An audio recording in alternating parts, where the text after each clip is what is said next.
Which state will have the largest number of elephants in the country by 2025? 2025 నాటికి దేశంలోనే అత్యధిక సంఖ్యలో ఏనుగులు ఉన్న రాష్ట్రం ఏది అంటున్నారు. మనకి ఇక్కడ ఆప్షన్స్ ఏమి ఇచ్చారు? కేరళ, కర్ణాటక, అస్సాం అండ్ తమిళనాడు. మనకి ఇక్కడ కరెక్ట్ ఆప్షన్ వచ్చేసి కర్ణాటక. సో ఫస్ట్ అసలు ఈ ఎలిఫెంట్స్ నెంబర్ ఆఫ్ ఎలిఫెంట్స్ని ఫైండ్ అవుట్ చేయడం, ఈ రిపోర్ట్ని ఎవరు రెడీ చేశారు, అసలు ఈ సర్వే ఎవరు చేశారు అంటే all India synchronous elephants estimation అని ఒక రిపోర్ట్ తయారు చేయడం జరిగిందనమాట. ఫస్ట్ ఈ సర్వే మనకి 2021లోనే స్టార్ట్ చేశారు. కానీ డ్యూ టు సమ్ రీజన్స్ కొన్ని డిలేస్ అవ్వడం వల్ల ఈ all India synchronous elephant estimation అనే ఒక రిపోర్ట్ని మనకి రీసెంట్గా October 14, 2025 రోజు రిలీజ్ చేయడం జరిగింది.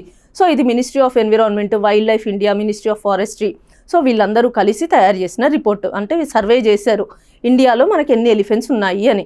సో ఆ సర్వే చేసిన ఆధారంగా ఇప్పుడు మన దగ్గర ఎన్ని ఎలిఫెంట్స్ ఉన్నాయి అంటే 22,446 ఉన్నాయన్నమాట. ఇది ప్రజెంట్ 2025 రిపోర్ట్ ప్రకారం. కానీ 2017లో మన దగ్గర ఎన్నుండే 27,312 ఎలిఫెంట్స్ ఉన్నాయని అప్పుడు చెప్పారు 2017 రిపోర్ట్ ప్రకారం. అంటే 2017 నుంచి 2025 వరకు 18% డిక్రీజ్ అయిందనమాట. అంటే ఎలిఫెంట్ పాపులేషన్ అనేది ఎందుకు డిక్రీజ్ అవుతుంది? ఎంక్రోచ్మెంట్ వల్ల కావచ్చు, అంటే ఫారెస్ట్ని క్లియర్ చేయడం వల్ల కావచ్చు, ఇన్ఫ్రాస్ట్రక్చర్ డెవలప్మెంట్ అంటే ఆ ఎలిఫెంట్స్ ఉన్న ఏరియాస్లో ఏవైనా కన్స్ట్రక్షన్స్ చేయడం, ఇండస్ట్రీస్ కన్స్ట్రక్ట్ చేయడం, లేదు అంటే హ్యూమన్ ఎలిఫెంట్ కాన్ఫ్లిక్ట్. సో వీటి వల్ల కూడా ఎలిఫెంట్స్ పాపులేషన్ అనేది డిక్రీజ్ అవుతుంది. అంటే ఇప్పుడు చూసినట్టయితే 18% ఆఫ్ ద ఎలిఫెంట్ పాపులేషన్ మనకి తగ్గింది అనే చెప్పొచ్చు. అయితే ఓవరాల్ ఇండియాలో చూసుకున్నట్టయితే కర్ణాటకలో హైయెస్ట్ పాపులేషన్ ఉంది ఎలిఫెంట్స్ది. ఎంత అంటే 6,013 ఎలిఫెంట్స్ మనకి కర్ణాటకలో ఉన్నాయి. సెకండ్ వచ్చేసి మనకి అస్సాంలో సమ్ 4,300+ ఎలిఫెంట్స్ ఉన్నాయన్నమాట.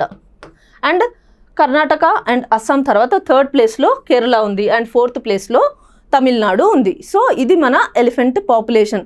కానీ over a period of time మెల్లిమెల్లిగా మన ఇండియాలో ఎలిఫెంట్ పాపులేషన్ అనేది తగ్గుతుంది. ఇంతకుముందు చెప్పినట్టయితే ఎంక్రోచ్మెంట్ కారణాలు, మల్టిపుల్ రీజన్స్ వల్ల ఎలిఫెంట్ పాపులేషన్ అనేది తగ్గుతుంది అనమాట. అయితే వరల్డ్ వైడ్గా చూసినట్టయితే మన ఇండియాలోనే 60% ఆఫ్ ద ఏషియాటిక్ ఎలిఫెంట్స్ మన ఇండియాలోనే ఉన్నాయి. అంటే మనం వాటిని కాపాడుకోవాల్సిన అవసరం చాలా ఉంది. అసలు ఈ అనాలిసిస్, ఈ రిపోర్ట్స్ ఎలా చేశారు అంటే ఒకటి వచ్చేసి 2 మెథడ్స్లో చేశారనమాట. Dung collection, DNA processes. అంటే DNA finger printing processes, dung collection, DNA finger printing, ఈ 2 యూజ్ చేసి ఈ సర్వే చేయడం అనేది జరిగింది.